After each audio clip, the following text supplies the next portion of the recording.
जय गुरुदेव। प्रणाम सभी को। निरोग जीवन के महत्वपूर्ण सूत्र अध्याय 9। लास्ट टॉपिक में हमने पढ़ा था तंबाकू से संयम का अभाव। आइए आगे बढ़ते हैं इसी श्रृंखला में। परलोक भी नष्ट होता है। इन नशा के पदार्थों का उपयोग लौकिक दृष्टि से ही हानिकारक और दुर्दशा करने वाला नहीं, वरन गीता के अनुसार मनुष्य का परलोक भी इनके कारण नष्ट हो जाता है।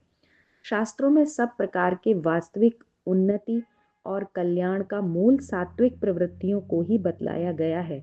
उन्हीं का अनुगमन करने से मनुष्य यहाँ श्रेष्ठ बनता है और आगामी जीवन भी उच्च गति को प्राप्त करने में समर्थ होता है।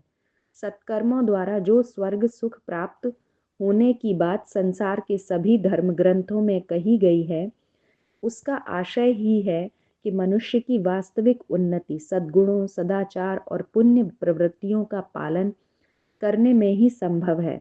इसके विपरीत तामसी प्रवृत्तियों पर आचरण करने से चाहे क्षणिक सफलता अथवा वैभव भले ही मिल जाए, अंत में उसका पतन अवश्यंभावी है।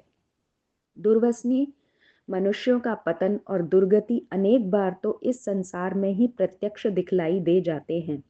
जब करोड़पति लोग मोहताज हो जाते हैं और बड़े बड़े शासनकर्ता जेलों की सीखचे में बंद कर दिए जाते हैं, फिर परलोक में हो जहाँ दैवीय न्याय का नियम करता रहता है, ऐसे लोगों के लिए किसी भी प्रकार की भलाई या कल्याण की आशा करना ही व्यर्थ है। नशों के प्रभाव से उनकी मनोभूमि नीची हो जाती है। उसका झुकाव सद्गुणों के बजाय दुर्गुणों की ओर होने लगता है। प्रायः नशेबाज लोग अपनी आवश्यकता की पूर्ति के लिए दुष्कर्मों का सहारा लेते हैं और अनेक प्रकार के गुप्त तथा प्रकट पाप करने लग जाते हैं। ये सब बातें आत्मा का पतन करने वाली हैं, जिसका परिणाम उसे जन्म जन्मांतर तक भोगना पड़ता है। दुर्व्यसनी व्यक्ति चाहे वे अमीर हों या गरीब, यहाँ भी पतित अवस्था में रहते हैं और भावी जीवन में भी उन्हें नारकीय परिस्थितियां भी प्राप्त होनी संभव होती हैं। नशा के दुर्व्यसन की बुराई समझकर वेदों में भी उसको निंदनीय और त्याज्य बतलाया है। ऋग्वेद में एक स्थान पर कहा है, सप्त मर्यादा कवय स्थिक्षुस्ता सामेका मिदभ्यम हुरोगात। सातों मर्यादा अर्थात चोरी, व्यभिचार, हत्या, गर्भपात, असत्य, निंदा, निंदनीय कर्म और नशा में एक का भी उल्लंघन करने वाला पापी होता है। एक अन्य स्थान पर नशा करने वालों की उपमा देते हुए लिखा है, हत्सु पीतासो युध्यन्ते दुर्गदासो न सुरायाम।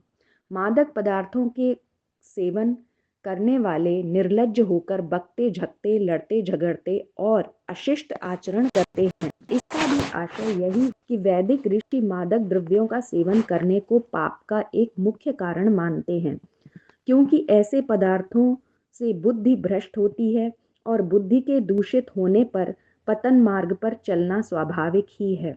शराब, भंग, तंबाकू आदि किसी भी नशे में जो व्यक्ति पूर्ण रूप से लिप्त हो चुका है, फिर उसका कल्याण हो सकना असंभव ही है। उसकी गिनती किसी भी सभ्य समाज में नहीं हो सकती और न वह सामाजिक आदर सम्मान का अधिकारी हो सकता है।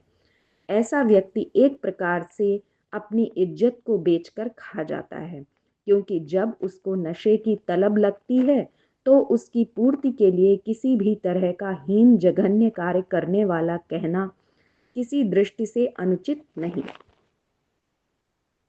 तो आज के टॉपिक में हमने पढ़ा कि नशे से सिर्फ हमारा ये लोक नष्ट नहीं होता है, मीन्स हमारा यहाँ पर ही स्वास्थ्य और पैसा, मान प्रतिष्ठा, वो सब खराब नहीं होती है, बल्कि परलोक भी नष्ट होता है, क्योंकि हम नशे की हालत में जो कर्म करते हैं वो गलत कर्म करते हैं और नशे को खुद भी एक पाप कर्म में सम्मिलित किया गया है। तो जो लोग ऐसा करते हैं वो अपना इस लोक का भी नुकसान कर रहे हैं और परलोक में भी जो हम अच्छे कर्म करके जाना चाहते हैं तो वो नहीं कर पाते हैं, क्योंकि नशे की हालत में वो गलत कर्मों की ओर प्रवृत्त हो जाते हैं। तो आज के लिए इतना ही। जय गुरुदेव। प्रणाम सभी को।